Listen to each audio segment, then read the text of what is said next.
Broadcasting live from Fat Ken and Little Barbie, this is Pop Culture Reference, your one-stop reference for all things pop culture.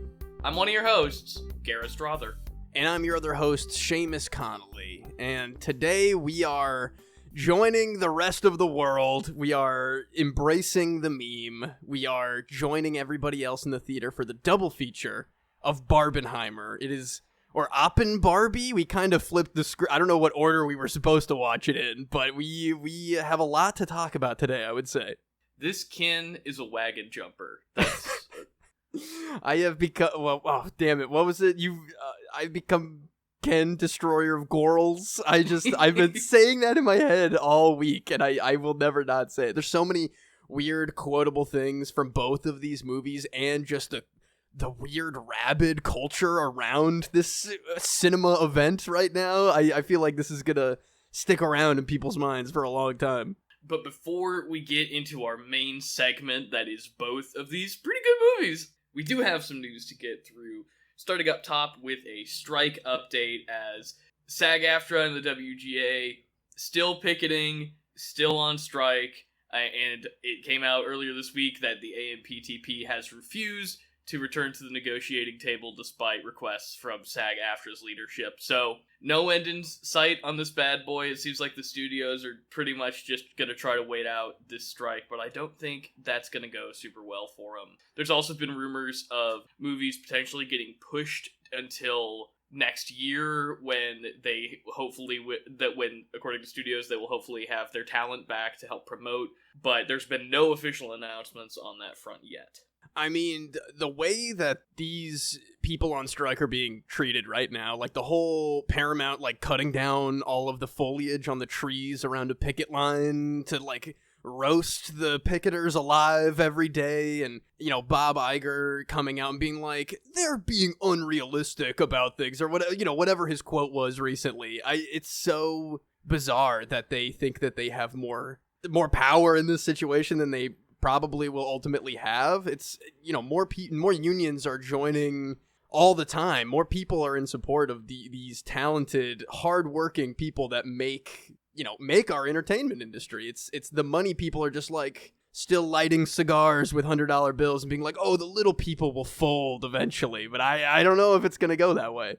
And as we will talk about more during our main segment, this entire sensation that's going on right now, the fourth biggest opening weekend in box office history, insane, is because all of these actors that people were excited about did a really good job marketing, and they were both really well written films, and the exact work that the studios are currently downplaying as being not worthy of more compensation are exactly the reasons that people are flocking to theaters right now. And the fact that they are too stupid and money-centric to be able to capitalize on the way that the movie theaters are back for the summer in a way I didn't think they were going to be this summer, it's so short-sighted. Yeah, it is.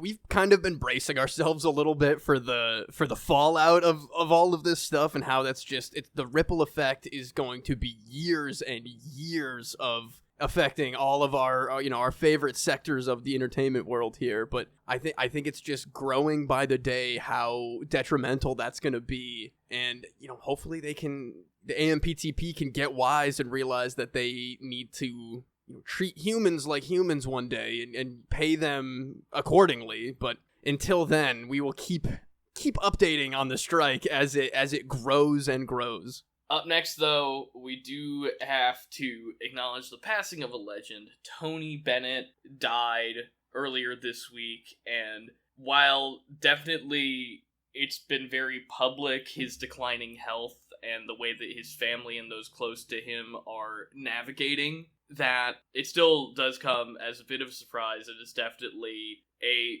big icon of the music industry lost. I grew up listening to Tony Bennett's album The Playground, which is one of his kids' albums that I had on CD and would put into my boombox on my bedside table when I was a little boy.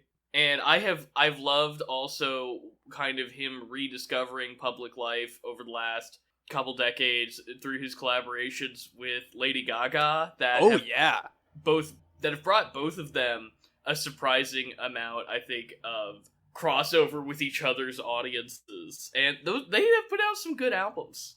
Oh, absolutely. I'm a pretty big fan of the work they do together. It's, it kind of proves the range that Lady Gaga has, and of course it, like you said, kind of bringing Tony Bennett back into the fold of while he was still making that music with her, it just proved how even in his older age he was the legend that everybody knew.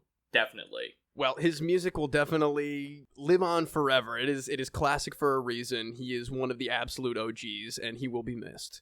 Coming up next in our news segment here, a bit of good news from the theater industry for a change. AMC Theaters is officially abandoning their plans to charge more for seats in their premium sightlines. So we talked about this a few months ago, how they were planning on rolling that out.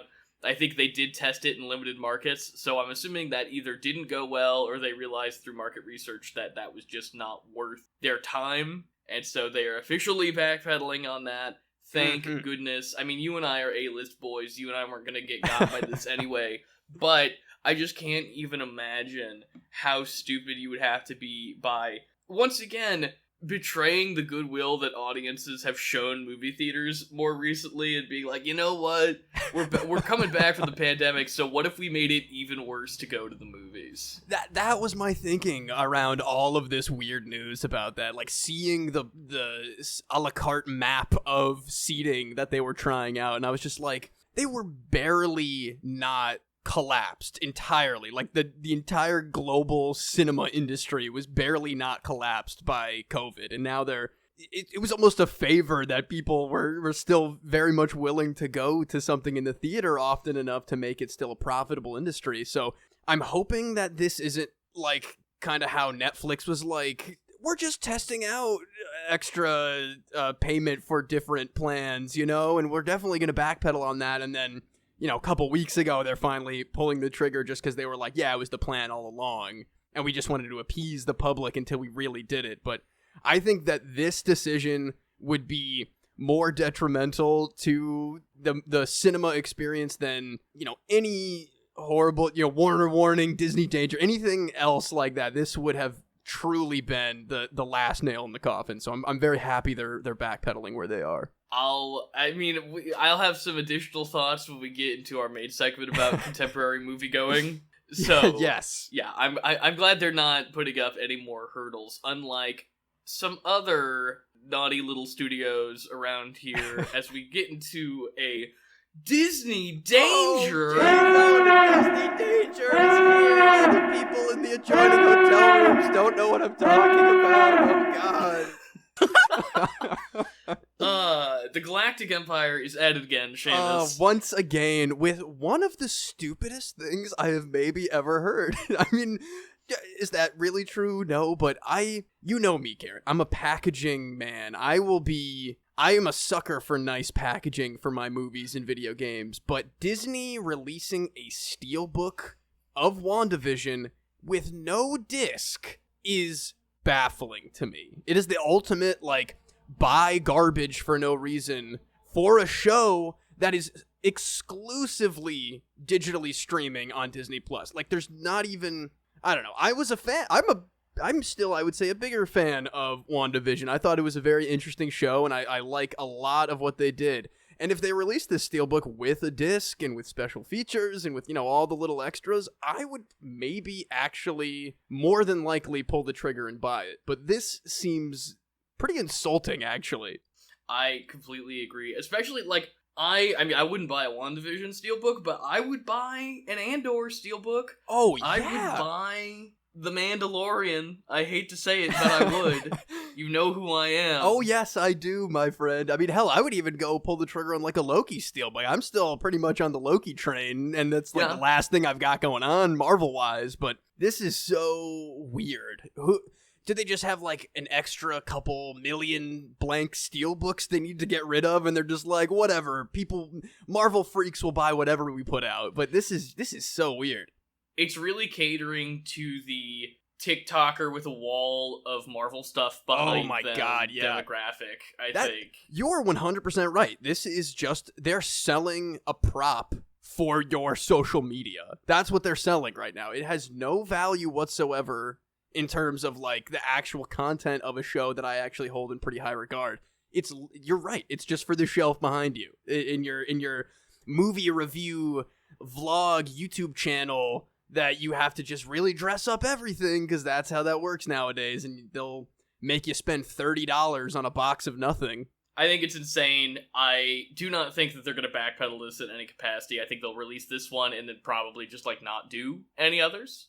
They have such a clutch on so much interesting streaming content right now. Like, what is really stopping them from just doing this the whole time? I mean, it doesn't seem... my World According to Jeff Goldblum Steelbook where I can't watch it on I was gonna say, disc or I can't watch it on the actual streaming service. I was going to say, I've never heard of that show, Garrett. That doesn't exist anymore. What are you talking about? Oh, God. That Crater Steelbook is coming any day now.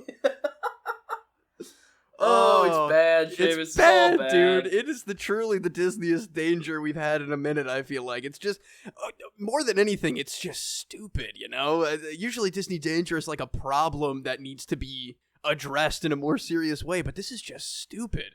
Disney dunce cap. Disney dunce cap. Exactly. We're gonna put those on our merch store, gang. We're gonna Disney dunce cap brought to you by Pop Culture Reference. I was gonna say it's a dunce cap with Mickey ears, but that's literally just the sorcerer's. Just the sorcerer's. Oh, we'll figure out something. It'll have a speaker in it that plays the Imperial warning sound or something. No, they're not Mickey Mouse ears, Disney lawyer who's sending us this. They're headphones that play a non-trademarked sound effect that just happens to sound an awful lot like the Star Wars Galactic Empire siren. No, that's my giggle, Disney lawyers. That's not a Mickey giggle, I promise you. Ho-ho? Ho-ho? Both of our voices are too deep, damn it. That won't hold up in court. All right, but let's go ahead and move on to Phase 1 of our main segment. Are we doing Oppenheimer first? What are we doing first? Let's do it the way we watched it. Let's hit Oppenheimer first. Here we go. Main segment time. Coming in hot on Oppenheimer.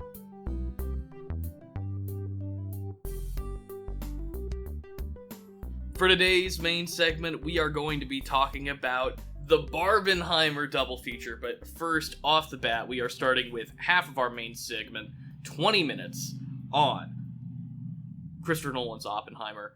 That's the one that you and I saw first, Seamus, in IMAX with a packed theater. It's nice to see. I mean, I do not know the last time I saw folks packed at a movie theater opening weekend like this. It is wild.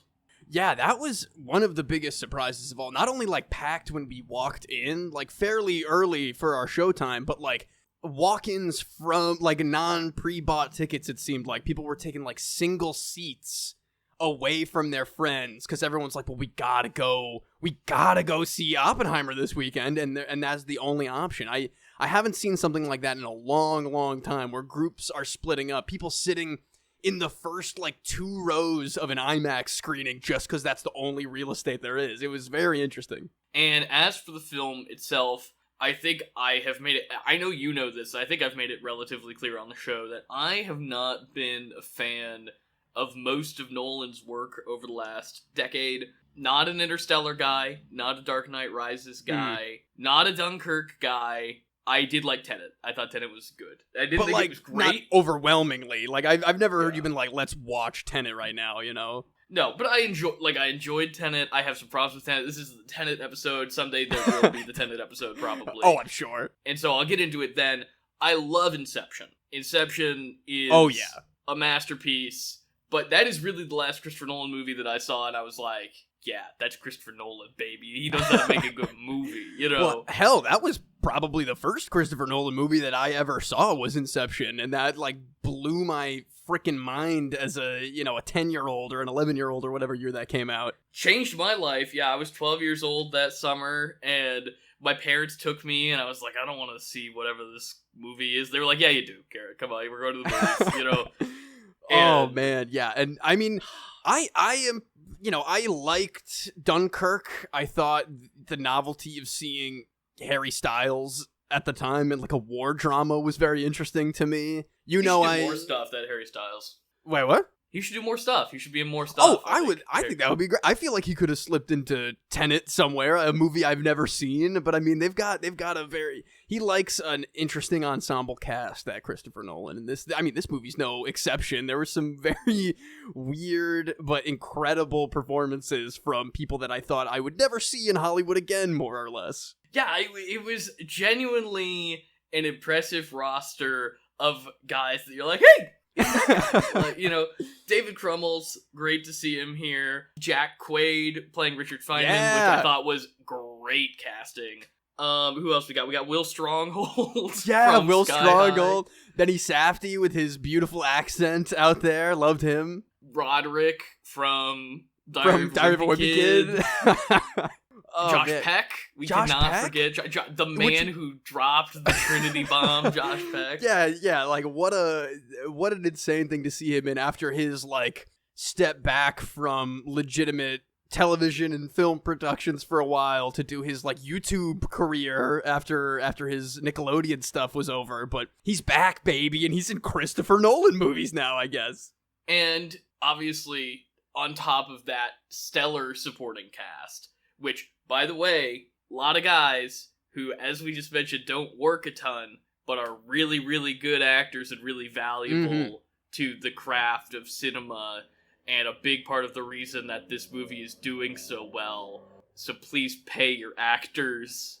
Yes. AMPTP members. God, please. But speaking of actors, we've got our mainline cast as well, who... also great. Cillian Murphy. I mean, has he ever really had a starring role in a film of this size? Obviously, he's in Sunshine and 28 Days Later and other things like that as the lead, but I don't think there's ever been a movie anywhere near the size that he's been the lead of. Even in the 6 other Christopher Nolan movies that he's a part of, he is always kind of more supporting.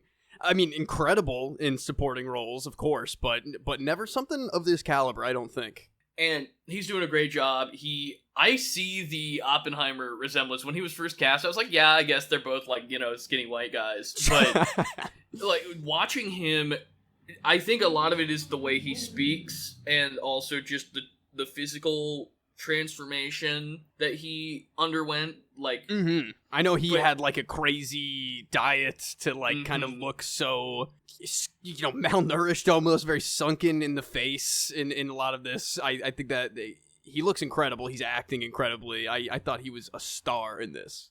But right there alongside him, Florence Pugh, Emily Blunt, Matt Damon, I would say all holding their own in their own ways. But who I was really excited to see back in a good movie again is Robert Downey Jr., who is not only phenomenal in this movie, but also the biggest departure from being Robert Downey Jr. that I've seen him maybe ever do. I mean, I've seen countless Marvel movies. I've seen Tropic Thunder. I don't really think I've seen him in anything so serious, I guess, or like to be taken so seriously in like the film industry per se. But yeah, he knocked it out of the park. It was like, and it's a real slow burn with that character. Obviously, Chris Nolan loves his, playing with time and cutting back and forth to different eras and all that. But Robert Downey Jr. was giving me like chills in the theater with the way his character starts taking a turn later on, and that's like nothing that I would have ever expected from him, from my own personal experience. Even in his, more Oscar-y roles in movies like Zodiac and Shortcuts and Chaplin, he's still being, smarmy Robert Downey Jr. a lot for most of those movies. Chaplin maybe a slightly bit less than the other two, but he's very much in that same wheelhouse in those performances. And this, it's a very different performance from him, and one that I was very glad to see him, especially in the later parts of the movie, really take to another level that I am excited to get a little bit more into in spoilers. Yeah, do you want to jump in there? I almost forgot we weren't in spoilers before I was about to mention Alden Ehrenreich playing opposite of Robert Downey Jr., also doing an incredible job, kind of playing off that sinister vibe that he's going on. He is so good, and I think that he's honestly one of the best performances in the movie, but also I think he has one of the coolest roles on paper, because he's just kind of this yes man suit for a lot of the movie, and then when he around the same time that Robert Downey Jr.'s character kind of takes on the more villainous role, he turns it around and becomes more of a guy with a spine and an actual role to play instead of just being in a scene with old RDJ there. So yeah, this is a movie just brought to life by the supporting cast, truly. But I would like to get into spoilers a little bit before our timer runs out and the Trinity explosion wipes us off the face of the earth. Yes. So where do you want to start, Seamus? I mean, it is a masterclass in it feels like the film that Nolan has been building to his entire career, and it certainly has problems. I'm not going to say it doesn't, but I mean, sure. I would argue that this is maybe.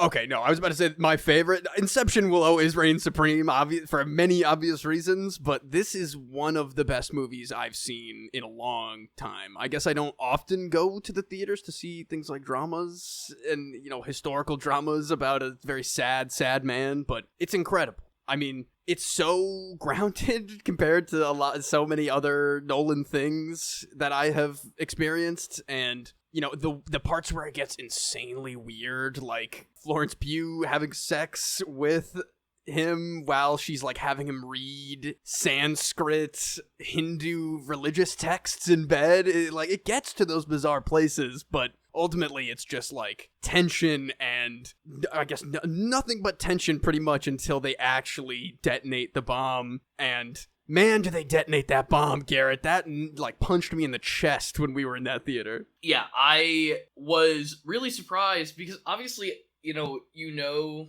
that the shockwave is coming, but how long Nolan lets you sit in silence and just watch the pure visuals before that IMAX bass sneaks up and punches you in the gut.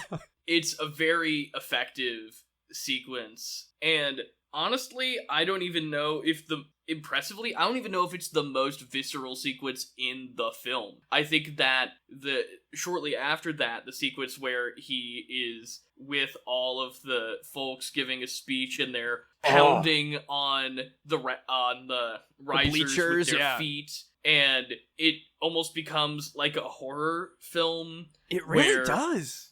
They're out of focus, these chattering teeth and screaming distortions haunting Oppenheimer for a victory that he knows has literally grave consequences and is, like Matt Damon says, the most important thing to happen in the history of humanity, but not in the way that Matt Damon thinks it is. Oh man, that scene was the way he's delivering that speech in the big auditorium, and he's you can see Cillian Murphy looks like he's gonna be sick as he's saying if only we got to use it on Hitler. Oh boy, that would have been a gas. And walking down, and he's it truly looks like he's gonna be sick watching teens make out under the bleachers and having hallucinations of carbonized corpses that he's stepping into. You're not wrong that it was horrific, truly a horror movie moment of everyone's laughing and cheering and clapping, but then he zeroes in on a shriek of pain and terror that is just in his own mind while he's the stomping getting louder and faster. I was very surprised that that's what the noise was that we kept hearing in the trailers, that that beat that's picking up of all these happy victory in Japan people stomping around. But man, it was effective as hell when we got to that scene. I was also very surprised I assumed that and the Trinity test and things were kind of going to be the wrap up to the film. Yeah. And then there is a whole other hour at the end that is about the bureaucratic fallout of his entire career, and specifically his experience on the Manhattan Project, and how both he and Robert Downey Jr.'s character Strauss are ultimately undone by being on either side of a political landscape that not even the bureaucrats, not even the guys who built the bomb are getting away unscathed from this, but it's also not the same kind of justice that, the audience is expecting. The film is very intentionally leaving things out that I think some people are criticizing the film for leaving out, but I see as a clear statement on how single-minded and obsessed Oppenheimer's character is, because apparently I saw an interview with Matt Damon where a lot of the script was written in first person, which is almost never done. Whoa, yeah, that is strange. So a real emphasis is clearly put on this film without even that foreknowledge of showing the entire world through Oppenheimer's eyes. And that seems to mostly be the color black and white device, is that like when you're in Oppenheimer's point of view, it's in color, and when you're with Robert Downey Jr., you're in black and white. And I mean, that makes a lot of sense too, because once they cut to black and white, Cillian Murphy is not on screen, I think, ever when it's in black and white. I think it's like strictly the hearings that he's not even at, and they kind of just like make reference to the aftermath of what happened to him after these hearings that we also cut back and forth to. Well, these fake sham hearings or whatever you want to call them. He is on screen a few times when it's black and white, at least, especially like when they have the meeting about the radiation tests that came back. Oh yes, in the super bomb round table thing that they keep cutting back to. You're right. But yeah, I mean, he certainly is on screen less. Also, while we're on the topic of the hearings, I want to give a shout out to both the great undersung Jason Clarke, who is an actor who I've loved for a really long time. Jason Clarke, yes, he was killing it. His insane, like, he was making me nervous with the way he was so in the zone with those questionings. Also, I gotta say, credit where credit is due. Rami Malek, really good in the one scene that he has dialogue in this movie. The one line, the one bit of dialogue that he swoops in with before, that one senator, that one up-and-coming senator, Kennedy. John Kennedy. That was very funny. Now that you've brought that up, this is something you and I talked about a lot on the day. This movie has the cadence of a superhero film. Yes. Oh, it's which so strange. I do not really love about it. As the most egregious part, I mean, you do have the Marvel-esque name drop. Like, the exact same way that he treats Robin's name drop in The Dark Knight Rises is the JFK name drop in Oppenheimer. Really is. But, again, more egregious than that is the exposure of Oppenheimer's wearing his military uniform, and is it David Krumholtz is like, you gotta start dressing like you, Oppenheimer, and then he puts on, in a superhero suit-up sequence, the pork pie hat and the pipe that Oppenheimer is synonymous with. And like that the memes of Barbenheimer have been absolutely harping on nonstop. That made me laugh so much. I think I leaned over to you in the movie and said, no way. Yeah, because I had to look over at you too, like, are we doing this right now? Because even at the beginning of the movie, he has like this origin story moment where you're like seeing his mind of what he thinks of the science of the universe, and like, oh, you're not good in the lab? Well, this is where you belong in the theory over in Europe and all that. And then he's got that like original sin thing with the apple. Oh my God. Yeah. That, he was really, the vibe was there. And I mean, it ebbs and flows a lot within the movie, but man, it was strange in a lot of different parts that's kind of the route they were going with things. I think that this is Nolan's filmmaking style when he's trying to create a mythos around a character, and that in trying to make Oppenheimer both this super flawed individual but also put him in the larger historical context of this mythic figure that obviously Oppenheimer is self-mythologizing. He himself is chasing the clout of the immortality of being the guy who built the bomb. And that's why he's so opposed to the super bomb. Like, they really dig into that. That's the whole last hour of the movie, is reckoning with the self versus the myth of the man. And so I think that there is a good reason that a lot of it has the cadence of a superhero film. It still feels a little off-putting. It's bizarre. It really is bizarre, because, you know, you get these insane, intense moments between characters like Emily Blunt and in the hearings and stuff, and you know, you have like the weird stuff about the secret second mistress that they don't reveal until like the last second there, and you know, things that are like so unique and strange for the format of a movie like this. And then I don't know, you have moments where like there's an Albert Einstein hiding in the shadows reveal at one point that is like his backup is in Dead Reckoning.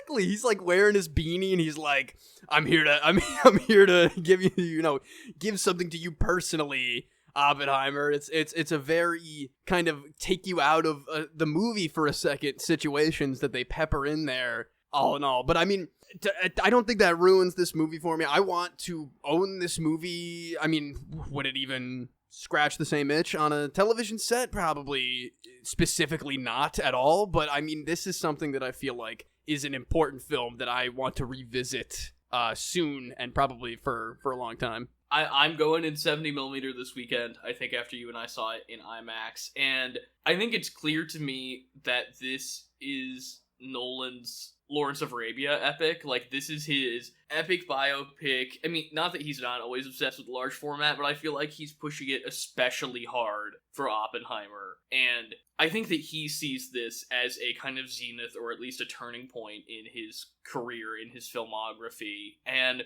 I'm glad that it's being treated with that amount of reverence, because I really do think it's his best movie in 10 years. I 100% agree. But before we can go any farther, our time has expired on Oppenheimer, and we need to jump into our 20 minutes on Barbie, my friend.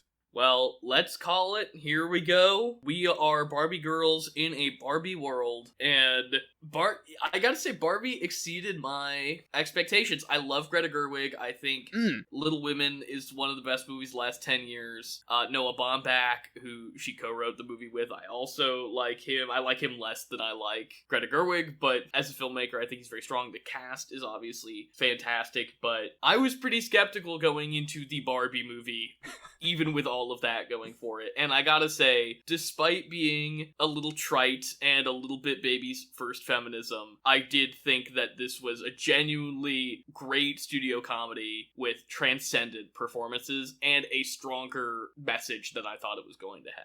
Yeah, definitely. I feel like I went in with higher expectations than you did, maybe, just because it's such a bizarre concept, and I really didn't know pretty much 90% of what the plot of this movie was going to be. So I was definitely very pleasantly surprised with how much I enjoyed it.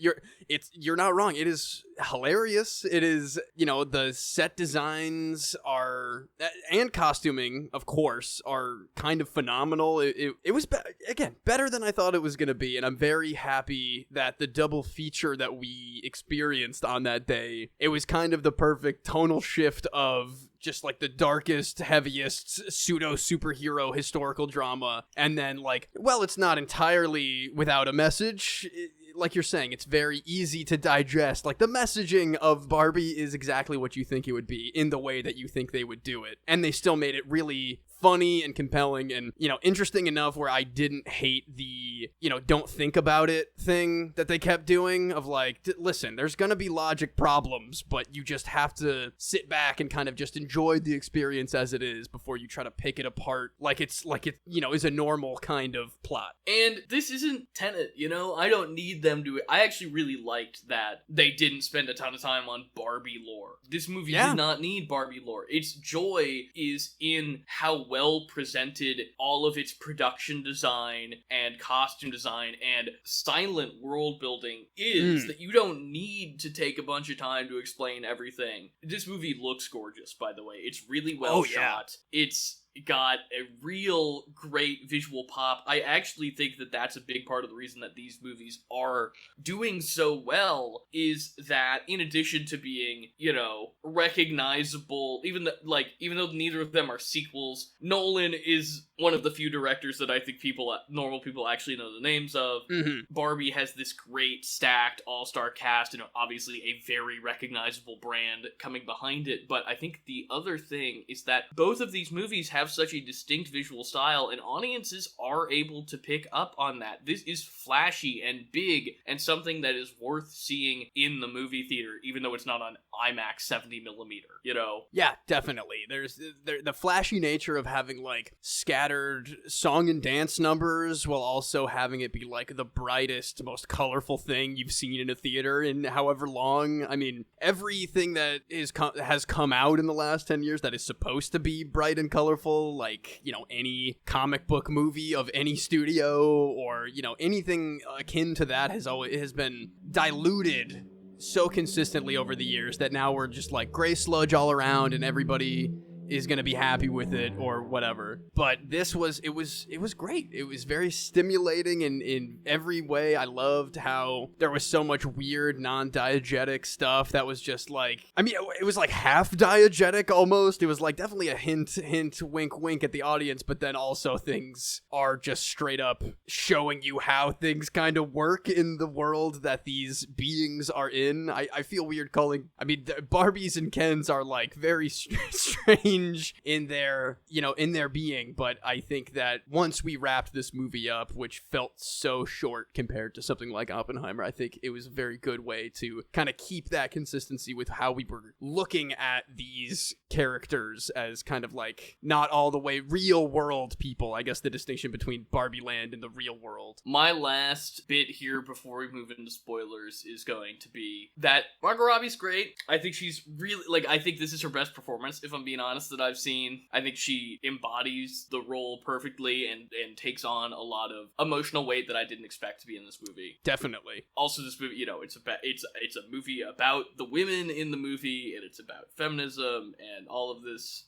And so, with all of that being said, Ryan Gosling is so a good. revelation, and I straight up think deserves an Oscar. I mean, it is performance of the year to me so far. He is just, no other human being could have done this role as well as he did it, and every single thing he does made me laugh. Every single thing. Yeah, it's an interesting place that his Ken character is in, because it's, he is the driving force for so much of what's happening here, but like you're saying, every single thing that he does and says is hysterical. It is so well done, and I know there was like a time when he was on the fence about taking the role, and it could have very easily gone to somebody else, but I'm so happy that it came through that he was the co-star here with Margot Robbie, because he's great. They're great together. The way that they bounce off of each other when they're interacting in the real world specifically, I feel like is just phenomenal. Shout out to Michael Cera, god damn it, he is so funny. Great. Will Ferrell is there,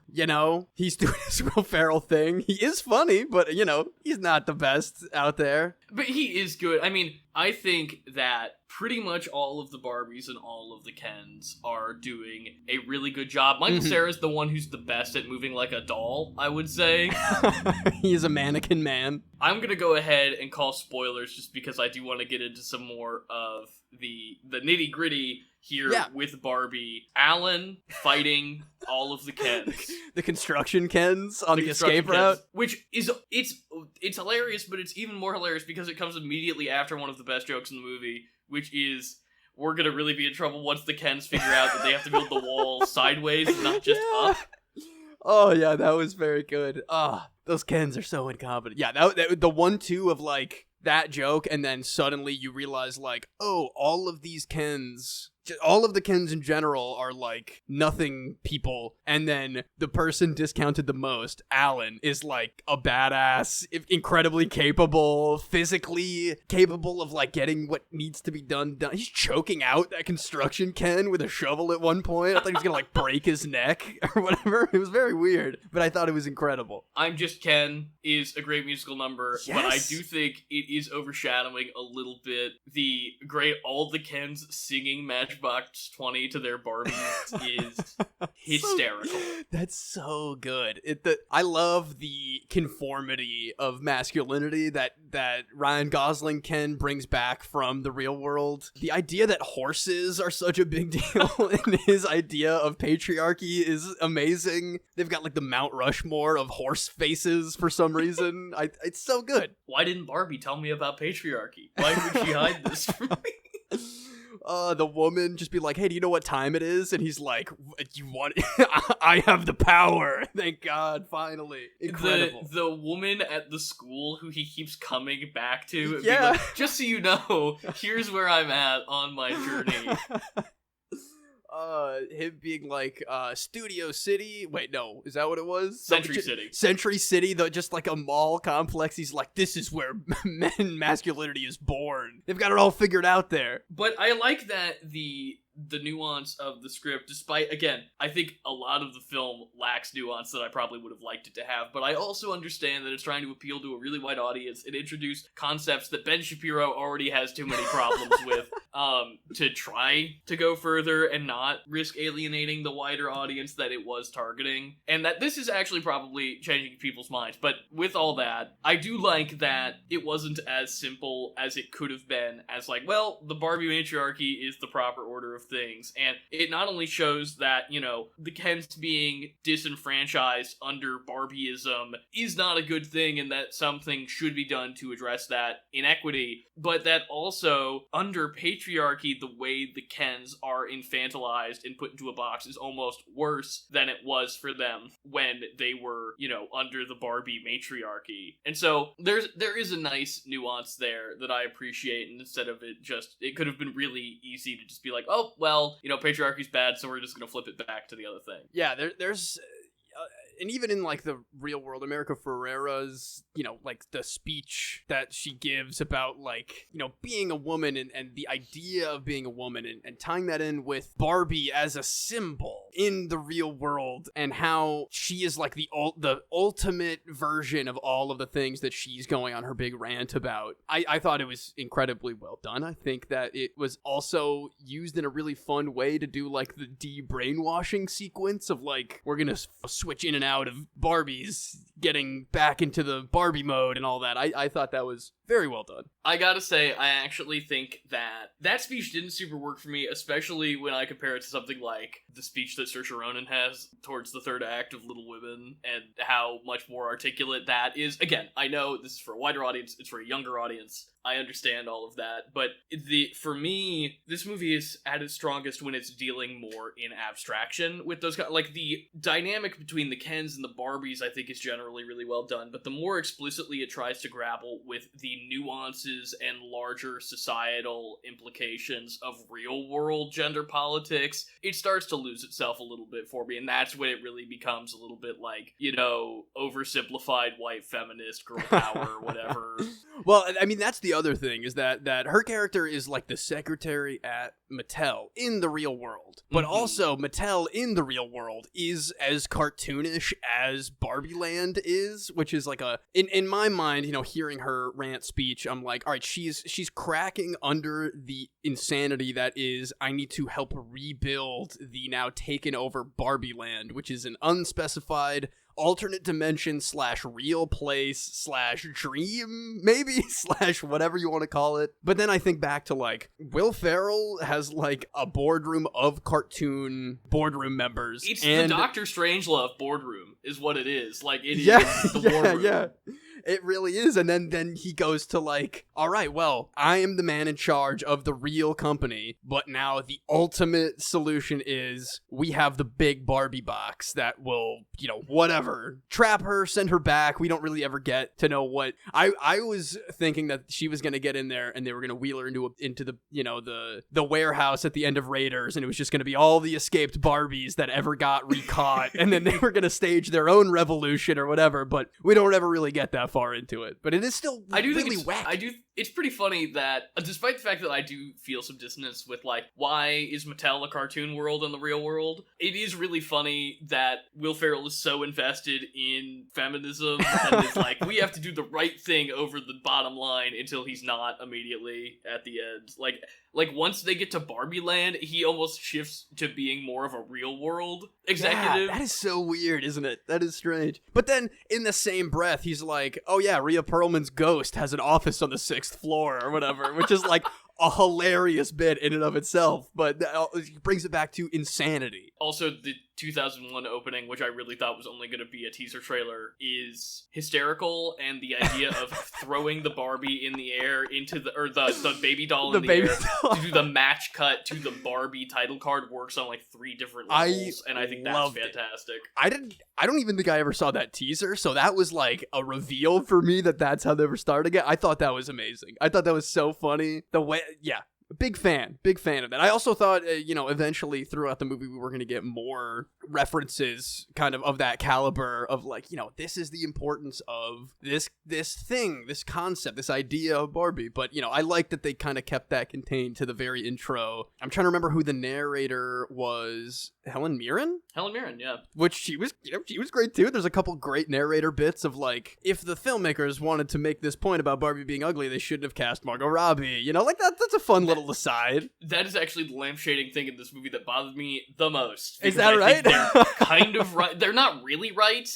Like, it's like they either shouldn't be lampshading it or they shouldn't be doing it. Like, it's one of the, like, I think they picked the worst route to go with that. Of, like, just let the movie be the movie. It's like the Deadpool problem. Just let the movie be the movie. And because that also, that little bit there kind of undercuts a different important moment when she's in the real world and she's talking to that older woman at the bus stop, which was a scene that was apparently producers were saying, like, you can just cut that. Like, we don't really need that. It doesn't really do anything. Of the movie, the one of its because my biggest issue with this movie from a structural perspective is it changes what it's about like 4 different times. And yes, I wish that it didn't do that. I wish it had a tighter screenplay, if I'm being honest, but it is entertaining enough and funny enough that I am going to let it get away with a lot because I really did have a great time. There needs to be more big studio comedies like this, so I'm cool. The comedies where chaos reigns supreme over like genuine flat out logic, like there's room for that in Hollywood, I feel like, because those, if not, Oscar movies or whatever, they are pure entertainment, and that's, I feel like Barbie kind of is pure entertainment, plus it has a great baseline messaging throughout the whole thing. And the idea that they were going to do like that narration undercut of like, isn't Margot Robbie the most beautiful woman in the world, versus her having that moment with the older woman at the bus stop and the confidence that she has about her own beauty in old age, those two things definitely hold dissonance to me that they could have worked with a little better. Which is also Robbie's best moment of performance, I think, in the entire film, is that moment at the bus stop. Like that, I feel like I don't get a ton of nuance out of Margot Robbie, and in this movie there is nuance that she's able to go from. It's almost like Will Ferrell in Elf,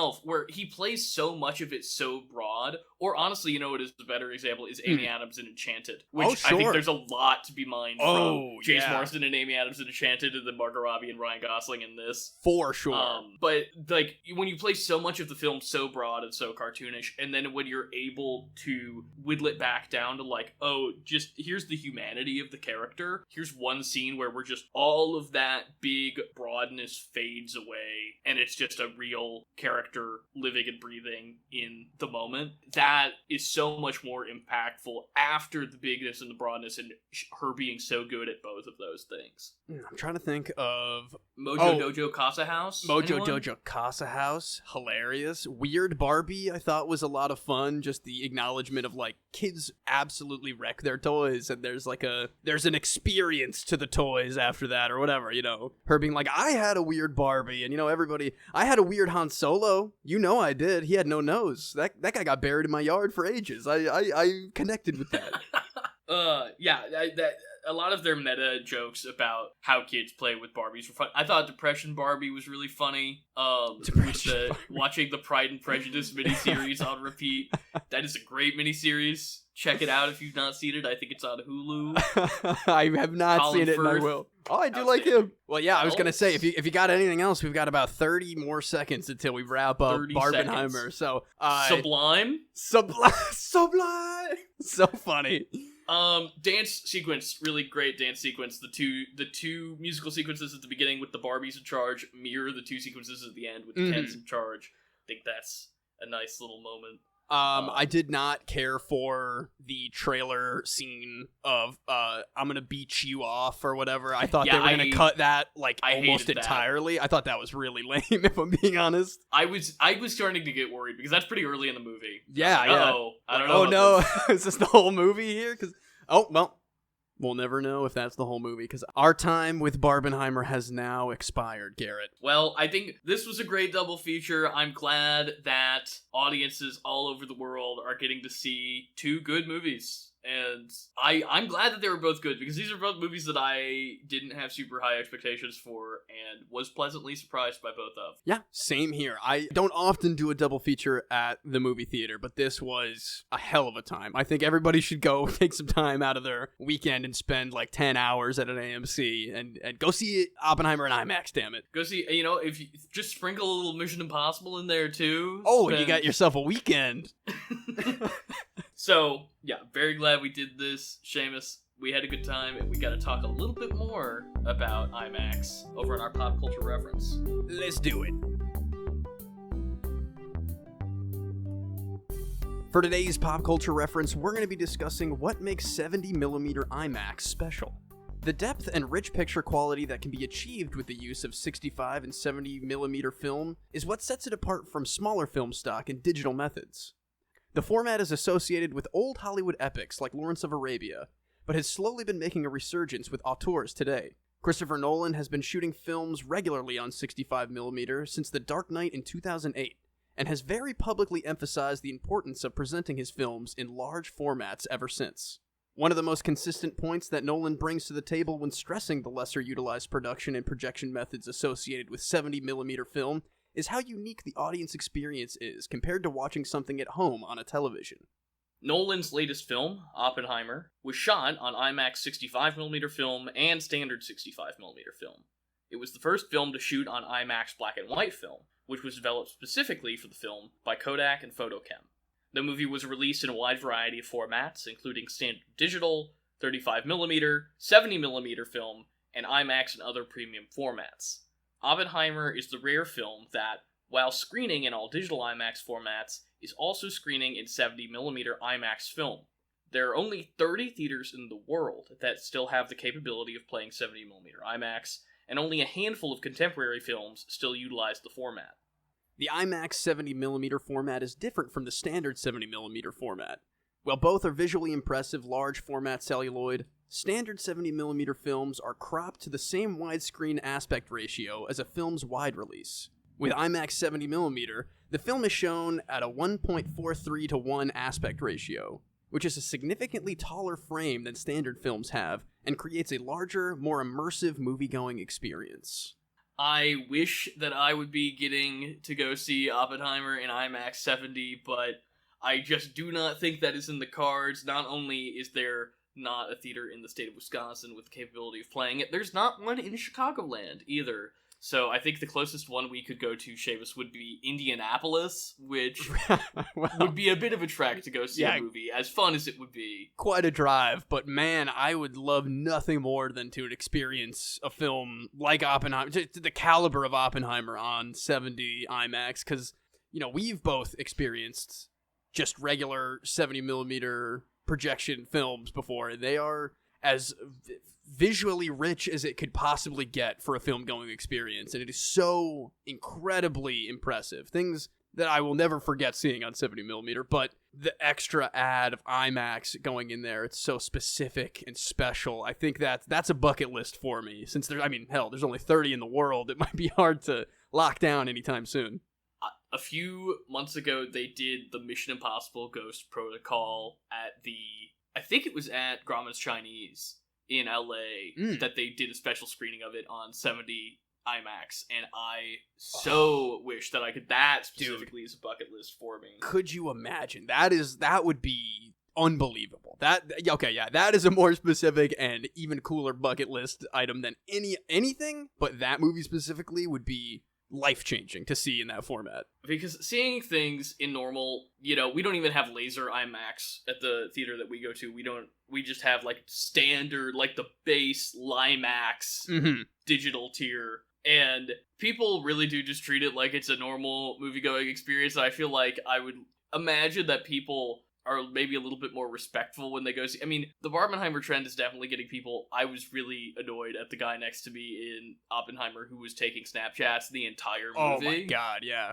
I'm like, were you people raised in a barn? Like, you just don't take movies. You don't take pictures at the movies. You just don't do that. It's an event. It's an experience, damn it. You go and you're there. You're in the moment. You're not, I don't know, yeah. On both sides of us, pretty much, in that theater, there were people just exclusively on their phones. And I mean, the Barbie screening was just all flash pictures for some reason. But something like Oppenheimer, something like that event, it's very bizarre. But 70mm IMAX is something that I wish I could get to more often, certainly, because I haven't seen it since they phased that out altogether back when we were kids. And I don't think I'm gonna make it for Oppenheimer, but I think probably the next high profile thing that releases, I'm gonna try to get somewhere. Maybe try to get out to Indianapolis. Though we are very lucky to be able to, I'm going to see Oppenheimer on 70 standard this weekend, and so I feel lucky enough to be close to theaters that play standard 70mm films, because even that is such a rarity and such a, like you said, such a treat. Absolutely agreed. But I think it's time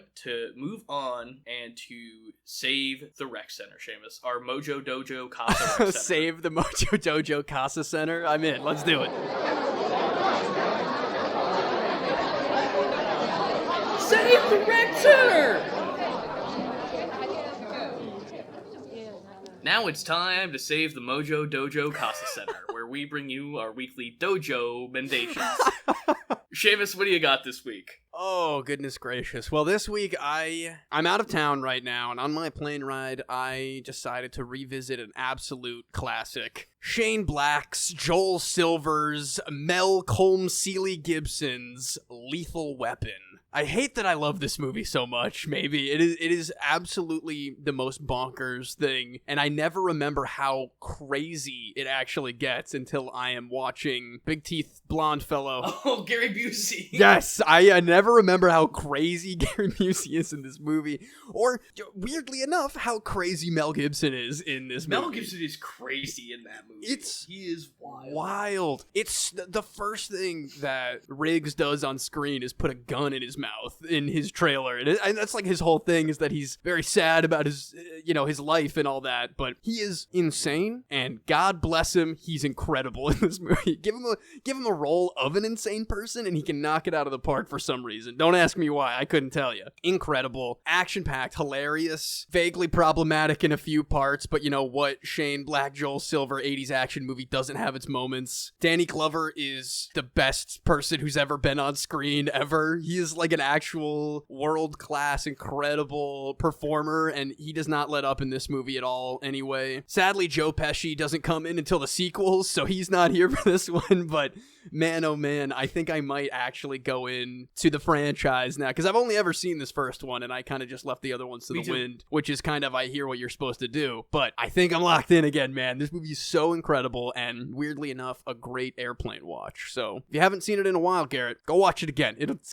gonna be the weirdest thing over and over again, no matter how many times you see it. I mean, Richard Donner, he's a mastermind. He is such a good director, and that Shane Black script is bonkers, even though it is all of the Shane Blackisms all rolled into one. Yeah, it's not my favorite Shane Black joint, but I do enjoy it, certainly, and I should revisit it. It's been a few years. Yeah, hey man, it's Christmas. It's a Christmas movie. You know that it is. You know that you can't escape how weirdly Christmas it is, and it's... And without Lethal Weapon, we literally wouldn't have Die Hard, so truly. Thank goodness for Lethal Weapon. But Garrett, what do you have to save the Dojo Mojo, Jojo, whatever house today? You, Seamus, I was really afraid you were gonna rug pull me, because I'm here with another Shane Black movie for my rec center. Is that right? Because anybody who enjoyed Barbie over the last couple weeks needs to seek out Shane Black's The Nice Guys, featuring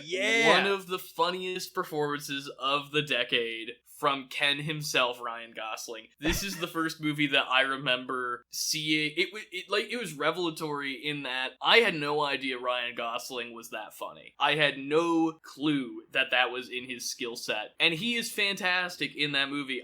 This personally is probably actually my favorite Shane Black. I do love Kiss Kiss Bang Bang, but it's got such a good buddy cop dynamic. I think Angourie Rice's character, who is Ryan Gosling's character's daughter, really makes this movie. Annoying kid sidekick usually does not work out in these kinds of things. See Long Kiss Goodnight. But it is a banger through and through. I know you like this one, and I revisited it like the second I got back from Barbie, because I was like, I need some Gosling comedy in my life. I love that movie. I think it's incredible. I remember it wasn't really on my radar when it came out, but then by the time I watched it, wherever, just with friends, it was mind-blowing. It's so funny. It's an LA noir, but 70s, and like you're saying, Ryan Gosling he steals every single scene of that movie that he's in. He's so funny. He's so bumbling as a detective. I think it's incredible, and honestly, I might download that on my phone for the plane ride home. I know it's not ideal to watch it on a phone, but it's such a good movie, and now that you've reminded me of how good it is, I think I might have to just do it. It's a masterpiece. I mean, once again, it's got some problems. Shane Black always has some problems. Yeah, you're not wrong. But Gosling alone is so funny that completely makes up for pretty much anything else. Oh, well, I wholeheartedly second that rec center for sure. And honestly, a little Kiss Kiss Bang Bang, The Nice Guys Double Feature sounds like a treat. That is, you watch The Nice Guys, and then at the end, when it's the one scene that's set at Christmas, then you get to go fully into Christmas for Kiss Kiss Bang Bang. Perfect. But that wraps us up for this week's episode of Pop Culture Reference. If you want to reach the show, you can find us on social media at Twitter, Instagram, and TikTok at PCR_podcast. You can email us at popculturereferencepod@gmail.com. Like us on Facebook, subscribe to us on YouTube, support the show in any way you can. It really helps us out. Next week, in anticipation of the Meg 2, which we will hopefully be covering in the coming weeks, we will be covering the original that started it all, Jason Statham's The Meg. Oh, I cannot wait to dive into that with you. I've never seen it before, and I've always kind of wanted to. As a giant monster fan myself, I think this is going to be a great summertime movie for me to finally catch up with. Well, I'm very curious to see how it meets your expectations, Seamus, because it may subvert some of them. That's what I hear. But everybody, we will see you and our Megalodon friend next week. Adios, Destroyer of Worlds.